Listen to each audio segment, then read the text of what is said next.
after episode 15, I remembered because it scarred my brain so much. The anime went from the highest of peaks straight into the garbage can into the Earth's crust. It was not, I don't know why they had to ruin it so much. I loved it. It was so good. I gotta actually put it in D tier just because of how bad the ending was. Hello everyone, how you guys doing? BriThi here.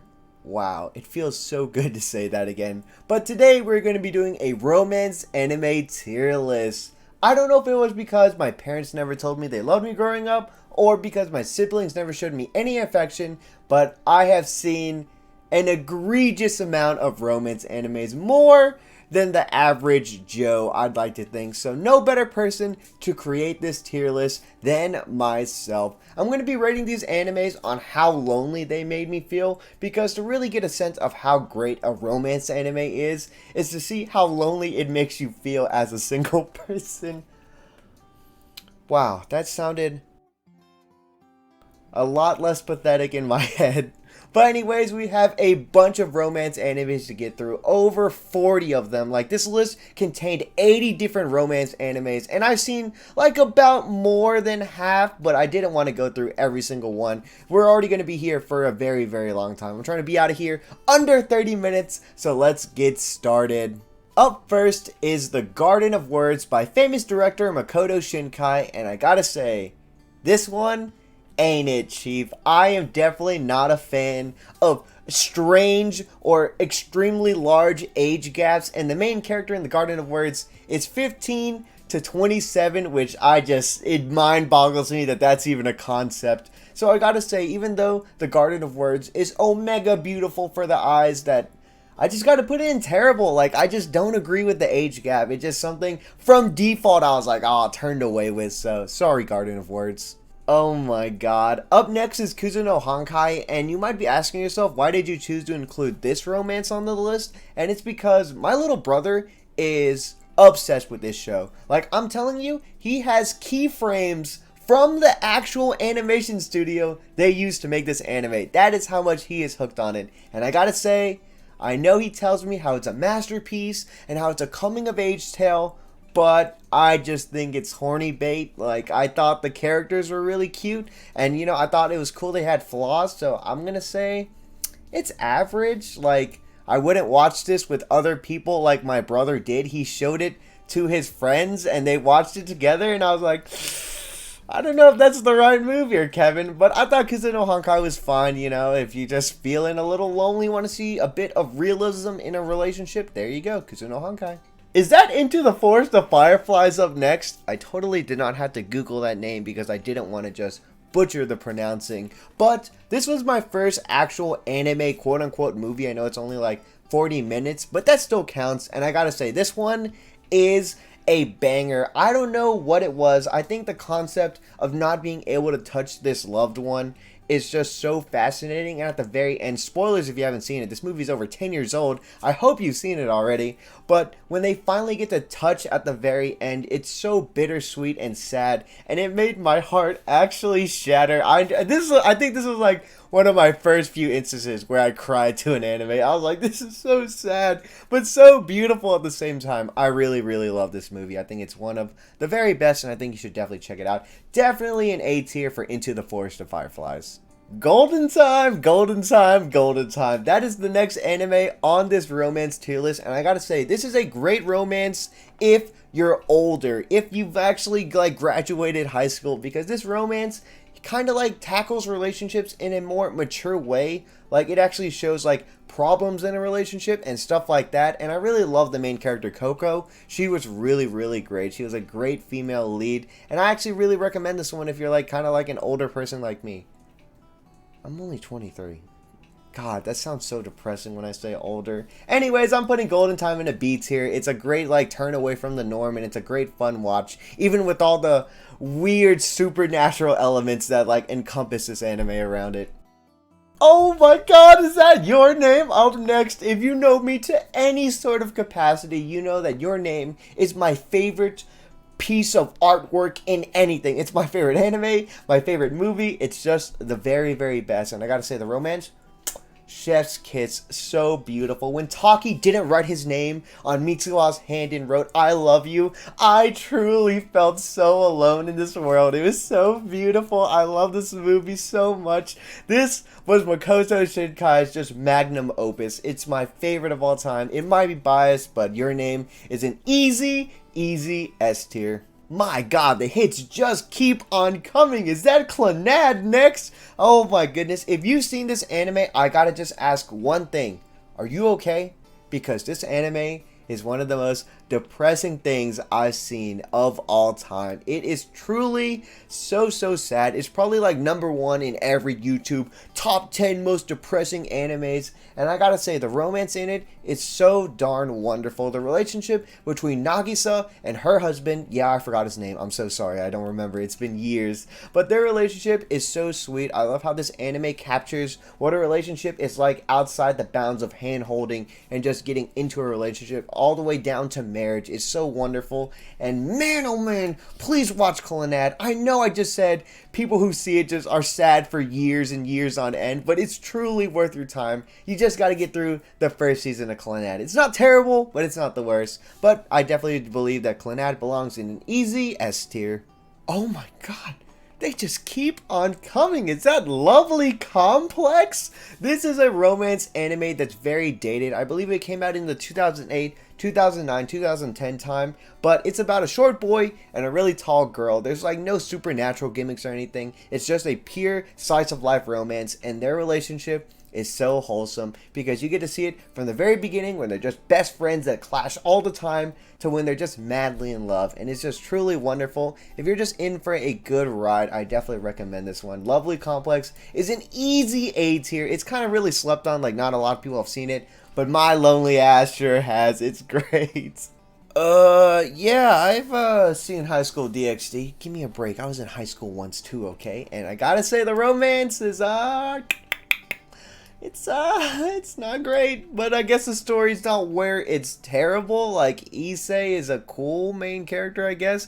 It's a funny gimmick, and everyone is just kind of like fiending for his attention. It's nothing special. High School DxD, just a below average. If you're in it for the boobies, that's what you're in it for. You're not there for the romance. Ooh, is that Kami-sama Kiss? This is another really good one that I really enjoy. I actually watched this in like my sophomore year of high school, and the characters were so cute. The main character was so cool, but it's one of those romances where you know who's going to win. Like, it was like the main guy was never ever going to lose. The girl was really cute. That was a great reason to watch it, but the reason why I think it just holds back is because it's not really interesting. The shenanigans are cute, but the romance is just, it falls a little flat just because you know who's going to win. It's not even a competition, but still worth a watch. So B tier for Kami-sama Kiss. Wow, Akatsuki no Yona, aka Yona of the Dawn, is one of those animes I started on this channel but never really got to finish because I just got swept up with a bunch of work, other series I had to cover. But from what I did see, I really enjoyed it, but I have to say I didn't finish this one. I know I feel really bad, but it's really good, and I promise I will get back to it one day when I have the time. Oh, this next one is so near and dear to my heart. It's the Monogatari series, and it's one of those animes where it's a boy and a bunch of girls, and it's kind of like a harem. But this one is truly wonderful if you can get past the wall of text that each episode has. I swear, if you watch through the whole series, you read like a Tolkien Lord of the Rings like gap-sized book. It is a lot of reading, but you get a very nice romance between Hitagi and Kiyomi. I love it so much. She is the definition of best tsundere on the gosh darn planet, and it's biased, but I'm putting it in S tier. That's just so great. If you can just get past the text, you are in for a good ride of the Monogatari series. Goodness, I have not thought about Guilty Crown in actually years. This was described as like the perfect intro anime because it had a little bit of everything while also not being too great, so the bar was set low for other animations that shatter that bar. And if I remember correctly, the romance was okay. Like, it wasn't really the focus of it. It was just like a side plot thing, so it didn't really make me feel that lonely. I was too distracted by the sadness of the world-crushing disease and amazed at the beautiful singing that they brought into this show. But a solid average. I'm giving that average Guilty Crown.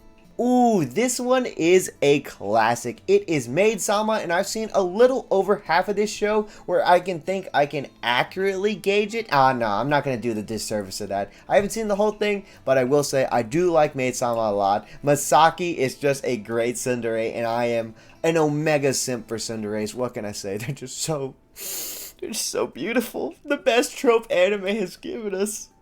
I know every single one of us, if you watched anime growing up, has had a Chunibiyo phase. I sure did. I remember walking around school. No, it wasn't that bad. I remember walking around my house and on the bus pretending I can manifest my hollow mask from Bleach. And when I saw Chunibiyo, I actually loved it so much. I loved the first season. The relationship was so cute, even though the romance was so slow. But it wanted, I believe this is the reason so many guys want, that weeb girlfriend or something, because they resonate with this show so well. And I gotta say, it was really cute until you get to the next seasons, because oh my god, they were so bad. I'm so sorry. They kind of ruined it. I like to think Chunibiyo is a one season thing, because the seasons after it were just so bad. Like the season where they introduced that rival out of nowhere. Why? We're already 3 seasons in.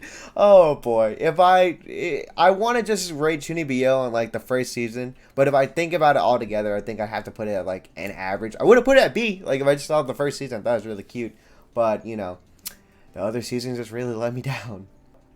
This is After the Rain. It has a wonderful opening and a super weird story once again. It's about a high schooler man trying to get with a middle-aged dude at her job, and I just didn't really vibe with it. I vibed with the opening. It's sung by Amir, and it's really amazing, but I just couldn't get past the premise. It's another one of those really large age gaps, which still isn't okay.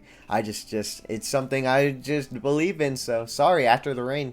D, or worse than D, terrible.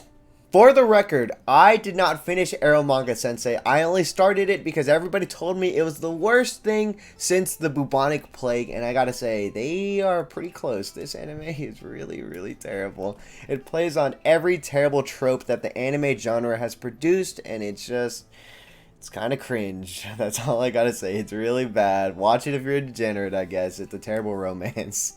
Woohoo! Is that Netju? This is what I included on the list because this is a romance that I think is one of the most underrated things on the planet. It is so great. It's about a NEET and a guy that works a corporate job, and they meet through their online personas and they're swapped. The guy is a girl in the game and the girl is a guy. The relationship is so cute, and God, it's so amazing. The opening is amazing. It made my heart just flutter so much when they interacted in-game and when they interacted in real life, because they didn't know their online personas. I love this one, and I genuinely believe it is an A-tier romance. If you give it a chance, it's called Netju, Recovery of an MMO Junkie. If you do watch it, you're gonna fall in love just like I did. Another reverse harem, Kiss Him Not Me. This one is very cute, but I feel like there was only one guy that was ever really in contention for her heart, because he was such a good guy. I don't really remember if he won at the very end, because I know this one is over, but it was a very cute slice of life romance harem. It was fun. There was a bunch of funny shenanigans and just a plot that's so out of nowhere. I'm gonna give this one above average. I think it was good. It was really great. Kiss Him Not Me. Who is that? Kaguya-sama. This romance is truly amazing because it just blends romance and comedy together so well. Kaguya and Shiragune's shenanigans they get in are so cute, but also hilarious at the same time, while the side characters are also amazing. Like Chika, come on, she's great. The Chika dance is a wonderful thing in the anime community, and I absolutely adored when that came out. This is one that I think is the highest echelon of romances, because they can blend together so many genres so well. Plus, come on, you all know your heart flutters a little bit when there's any sort of progress between Kaguya and Shirogune. Just an S-tier romance all the way around. Ooh, this next one is going to make a lot of people kind of shocked, because I heard a lot of good things about it, but I actually haven't seen A Whisker Away. It's a really popular romance anime movie, and I just haven't had the time to see it. I'm sorry, but I definitely do want to watch it one day, because I hear it is really good. Ooh, the train of animes that I have not seen just keep on coming. It is We Never Learn, a popular harem anime about a tutor and all of his students, and I just haven't seen it. I just didn't think it looked that great. The girls are very cute. I like the blue one a lot. I've seen some clips on YouTube. Maybe I'll give it a watch one day. I don't really know. Can we just not talk about Kiss X Sis? This is like one of the most degenerate animes on here. Like, why is this even a romance? This is messed up. It's not good. And I know what you're thinking. But you've seen it though. Don't even talk to me, alright? Don't even talk to me. Let's just keep on going. Oh my god. Ooh, the next one is Monthly Girls no Zaki-kun, and I actually really enjoyed this one. The premise was just so cute, but it's one of those things where the main character is just oblivious to the girl's feelings, and it's like, come on, you just keep slamming your head against the wall, like, please, get together, or notice, she's giving all the hints, she's even basically confessing to you, and he just doesn't get it. But I definitely believe this is a romance you can check out if you just need a little bit of love in your life. It's very cute. The premise is very cute. I like how the guy's a mangaka and the girl helps him out. It's very adorable, but it's definitely above average as well. So I give Monthly Girls and Zaki-kun a good beats here. This next one is Fruits Basket, and I'm actually going to save this one towards the end because I talk about Fruits Basket a whole lot on this channel, and I know I just want to tease my audience and keep it a little bit more towards the end, so sorry guys.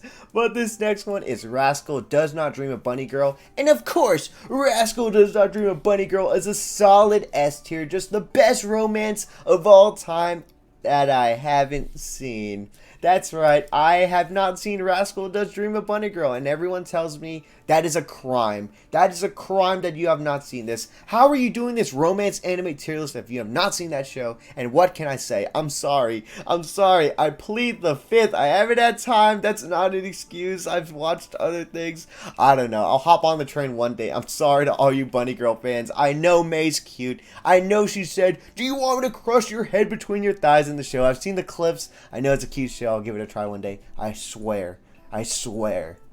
Darling in the Franxx, Darling in the Franxx, Darling in the Franxx. God, this was such a good show. I loved the relationship so much. It had a baller opening all the way up to episode 15. After episode 15, I remembered because it scarred my brain so much. The anime went from the highest of peaks straight into the garbage can into the Earth's crust. It was not, I don't know why they had to ruin it so much. I loved it. It was so good. I gotta actually put it in D tier just because of how bad the ending was. Oh, Darling in the Franxx, why? Oh, baby, another good one has blessed me. It is The Pet Girl of Sakurasu, and this one is such a banger. It has good romance. It has good, like, love triangles. It has good drama. It's just so darn good. It is one that I wish was not so slept on. When I talk about this romance with my friends, they're just like, yeah, I didn't give it a try. And I'm just like, I hate you guys. They're so cute. Like, just the camaraderie between the dorm and the camaraderie between the main character and the main love interest really just, it sold it for me. And don't even get me started about the childhood friend. I'm just so sad, but it's so amazing. It's really good. I love The Pet Girl of Sakurasu. Solid A tier. Not like absolutely perfect like everything above it, but just so worth a watch. I'm already getting war flashbacks about Plastic Memories. I already remember how sad this show was. But it was so good. It was so good. Oh, God. The feelings are coming back. I'm putting Plastic Memories in an A tier. This is that bittersweet love that hurts so good. My heart went doki doki so many times, but it hurts so much. But it's such a good watch if you're ready for, like, a solid cry. Odegaru is a show that my brother is also really obsessed with, but I gotta say, I only saw the first season. I know this romance is heralded as one of the best as well, but I just haven't seen it, and I do feel really bad, but it's, I don't know, I just haven't had the time. God, I'm just, my like haven't finished, like haven't watched list is so egregious. Like, it is so bad. Like, everyone's gonna look at the bottom and be like, how is this guy even making this list? And I'm sorry, don't blame me, alright? Let's just keep going.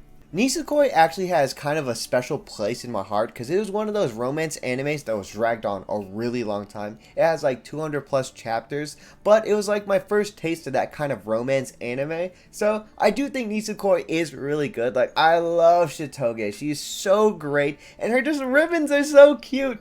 But the gimmick was kind of silly, but I just think it's average. Like, I don't think it's like a world beater by any means, but it's definitely worth a watch if you have the time and the investment to just really get into the manga. I think it's a good one. It's a solid one.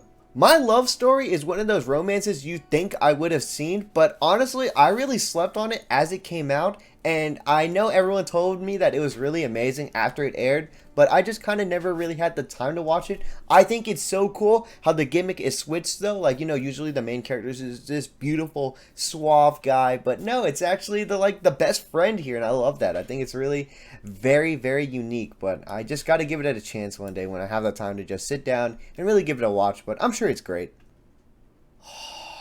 Oreimo, oh my god. I actually watched this one because I wholeheartedly expected the ending to be a regular, normal, it shouldn't have even been a surprise ending, but they just took the worst route known to man. Jesus. This anime, oh my god. It was like okay up until that point. Like, the premise was already so weird that you get invested with how weird it is. Like, the more you watch and you're like, oh god, they actually did it at the end. I will pride them that they actually did the weirdest thing possible at the end. Alright, we got 16 more to go, and oh boy, this next one is a heavy, heavy hitter. It is Toradora, and if you are a fan of tsunderes, you of course know Taiga. She is an amazing girl with a big, big temper, and I just loved her romance with the main character. It was so, so cute. The little palm top tiger. You know what I'm talking about if you've seen the anime. This one really made my heart race because to see their relationship slowly develop over the course of the 24 episodes was so, so good. I love this one so much. It's definitely one of the best romances out there for sure. If you haven't seen Toradora, what are you doing with your life? Get on it. And the hits just keep on coming. Another childhood classic, Auron High School Host Club. I've actually almost finished this series. It's really amazing, and I'm gonna say that I've seen enough of it to really rate it. But I think Auron High School Host Club is a great starting point for romance animes from that genre, because it really started at the base of the 2000s. Like, this was a stepping stone for so many romance animes, and for that reason, for just how important this anime was and the relationship between Haruhi and, how am I forgetting his name? I'm such a garbage human being. Okay, the blonde guy, alright? The blonde guy. The relationship is very cute. I like it a lot. I'm gonna give it a solid B. Definitely above average and worth a watch. I don't know if this is even a hot take because so many people rag on Sword Art Online, but I am just personally not a fan. Kirito is this walking demigod in this universe, and he just swoons every woman left and right, and it's just not my thing. It's really just not my thing. The romance was just, I know a lot of people actually really like Sword Art Online. A lot of my friends enjoy Sword Art Online. They tell me it's their favorite animes, but I just really, I don't know. It's that anime that everybody loves to hate, but I do have to say that it is very important. It did make anime really popular, and the relationship between Asuna and Kirito is just one that so many people love, so I'm gonna give it a solid B so people don't roast me alive. Don't hate me, please. I'm sorry. Oh, this next one, Teasing Master Takagi. I've seen both seasons. I'm excited for the movie coming up and the third season. And this one is so good. It's such pure, wholesome love. The comedy's so great. I'm honestly tempted to put Takagi in an S tier just because it really is reminiscent of two kids, two childhood friends growing up together and slowly falling in love, and it's so adorable. What is there to dislike about it? You know, I haven't came up with a single fault yet. I'm putting Takagi-san in S tier. That show is a slapper. Continuing on with the Makoto Shinkai trilogy of movies, we have Weathering with You. I actually have a poster of this movie in my old room, and I gotta say, this movie was good. It wasn't nearly as great as Your Name, and the relationship was definitely not as great as Your Name, but it's definitely worth a watch at the very least. It's not average. I think it's above average, so I say a solid B tier. Plus, the movie is still beautiful. It's a Makoto Shinkai movie. The rain looks just absolutely gorgeous. I'll be honest, when I saw this list, I could not believe that real life made it because this show is oh so slept on. The romance is so fantastic. I remember reading it as a webtoon before it even came out as an anime, and I was so excited to see their love come to life. It's definitely one that will keep you on the edge of your seat. It's like a star-crossed lover situation. You'll really enjoy it if you love a little bit of spiciness to your romance. I'm giving this a solid A tier. Please watch it. It's so slept on. Rent a Girlfriend is up next, and surprisingly, I have seen this one. I haven't seen a lot of new age romances, but I definitely checked this one out, and I don't really even know how to explain it. I really enjoy Rent a Girlfriend. I think all the girls except Mammy is really adorable. They're all so cute. I think I just love it because the character design is so amazing, and the situations are so wacky, and I might be wrong about this one, but I think it definitely is above average. I honestly thought about putting it at A tier. Oh my goodness, but it's good. It's good. I like Rent a Girlfriend. It's actually pretty solid. Give it a try if you're kind of a degenerate like me, I guess. My heart remembers the pain of your lie in April just like yesterday. God, Kosei and Kori. Oh, God, it hurts to this day. This anime just is so wonderful. It tackles a myriad of issues like, love triangles, trauma, romance, loss. It's really amazing. It's one that so many people have on their watch list for good reason. I watched it when it aired, and it just... looking back on it breaks my heart every single time. It's one of those romances that I do not envy, but it's still so amazing, and it's definitely worth a watch. Your Lie in April, solid A tier. This next one is actually relatively new, and it's called Josei and Tiger. And oh my goodness, I wish more people have seen this movie. It is actually so slept on. It's one of the better anime movies out there. The relationship between Josei and the main character is so endearing because they have to overcome a myriad of issues to be together, like distance, different dreams, disabilities. Like, it's wonderful. The graphics and the quality is amazing, and it's just... oh God, this is a movie that I hold kind of dear to my heart because it inspired me to do a few things. Like, choosing your dreams over love is tough, and this movie like tackles that, and I loved it so much. So I'm gonna give this one a solid AS. I don't think it's the very best. I'm gonna go with A. I think Josei and Tiger is a solid A tier. This next one is actually also so good. You can't see it anymore. I run out of room like on my screen to show you, but it's Wotaku. This anime is such a lovely little romance about adults, not teenagers. And I think when I see a romance about adults, I just cling to it more often because I can relate more than with like teenagers. But I love this one. The romance is so great. The comedy is amazing, and there's just not anything to really dislike about this show except that I wish it was longer. Come on, give me another scene or something. But yep, Wotaku is a solid A. Yeah, I'm gonna say A. I don't think it's like the best of the best like the others, but it's just so darn good. I would put it in S if there was like more material for me to fall in love with. This next one is actually kind of really old, but it's The Familiar of Zero. A lot of you probably have not heard of this romance, but I have seen all 3 seasons, and I'm not gonna lie, this is like my guilty pleasure anime because I realize it's not very good looking back on it, but during like my middle school days, I marathoned this all, and I was madly in love. I cried at that scene that in the battlefield where the main character quote unquote dies, and I laughed when he brought a fighter jet into the isekai world to rescue his girl. You heard me say it right. The Familiar of Zero is a romance that really moved my heart, and this is a biased pick. I'm telling you right now, this is 100% like copium. Like, I am putting this in S tier, but that is a personal choice of mine because I love this anime with all my heart. It was like one of my favorite animes when I was like a literal tween. It was so good. So this might be controversial. People are gonna look at my list and be like, is that The Familiar of Zero at S tier? Oh my god. Oh. What can I say?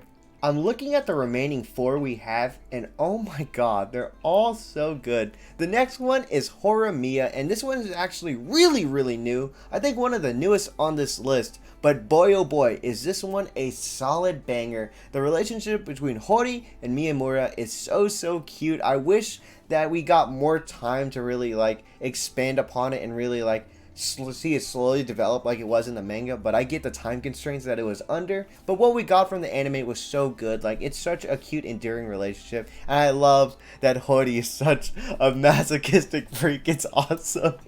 So I'm definitely gonna put Horimiya in a solid A tier. This next one is my favorite romance based on economy. You heard that correctly. It is none other than Spice and Wolf. The romance between Craft Lawrence and Holo was just something to behold. I'm telling you, tsunderes are the best thing in romances. They're my absolute favorite. And to see our wolf goddess slowly become human and get closer with Craft Lawrence was just a sight to behold. I love Spice and Wolf, so I'm putting it in a solid A. I almost put it in S, but I'm not going to let the copium get to me that hard. Alright, ladies and gentlemen, this is the answer you've finally been waiting for. This next one is Fruits Basket, and oh my goodness, where else would I put this except, of course, an S tier. Fruits Basket is one of those animes that people waited so long to see reborn, and when it finally got remade, it was so wonderful. I don't know why they chose Yuki and Toru for like the picture, because if you see, no spoilers, this anime is so old, but you know Toru doesn't get with Yuki, okay? I'm sorry to spoil that for you if you haven't seen it, but I just love this romance. It holds a very special place to my heart. It's just done so much for me, and I just have no other place to put it in S tier. It's definitely worth a watch if you're ready for some terrible parents, a lot of trauma, and a lot of pain. And last but not least is Tonikawa Over the Moon. And I gotta say, I did not save the best for last, but it's definitely one of the best. This romance follows the marriage couple of Tsukasa and Nasa, and it is so cute. This was the anime that made my heart just disintegrate. I was like, I want to get married now. Let's... It's so good. I don't know what to say. I love seeing Tsukasa and Nasa slowly become an actual married couple, because they did get married like as strangers, but over time you can see them really fall in love, and it was just truly amazing. God, I'm just really giving everything an S tier. God. And there you have it, guys. This is my top tier romance anime tier list. I'm gonna just expand the whole tier list so you guys can really get a glimpse of everything, because there's so many shows on here that's really hard to capture all of them. And this isn't even like all the romances. Under here, like under the screen you're seeing, are just like 40 other romances, but I just didn't think they were worth talking about. I feel like these are the best of the best, or at least the ones worth talking about in the romance category. So tell me, guys, what did you think about my romance anime tier list? Do you agree? Disagree? Like, come on, roast me in the comments if you really think I made a mistake. And I know what you're already thinking. The Familiar of Zero does belong in S tier. I don't care what you have to say. But if you really enjoyed this tier list, then please remember to like, comment, and subscribe for more content just like this. I would really appreciate it, and I look forward to seeing your faces around here more often. And hey, if you want to go the extra mile to support me, then please consider becoming a patron. It's the #1 way to back this channel and get early content and more stuff like that. I'm really glad to be back on YouTube. I took a little break for a little while, so it feels good to be back and back in this driver's seat. Like, I'm excited to be making content again. I'm excited to see what the future holds for myself and the channel. But with that, I'll catch you guys in the next one, alright? BriThi, your local anime YouTuber, signing off for now. Goodbye and peace. I love you guys. Bye bye. God, I miss saying that. Oh, it's good to be back.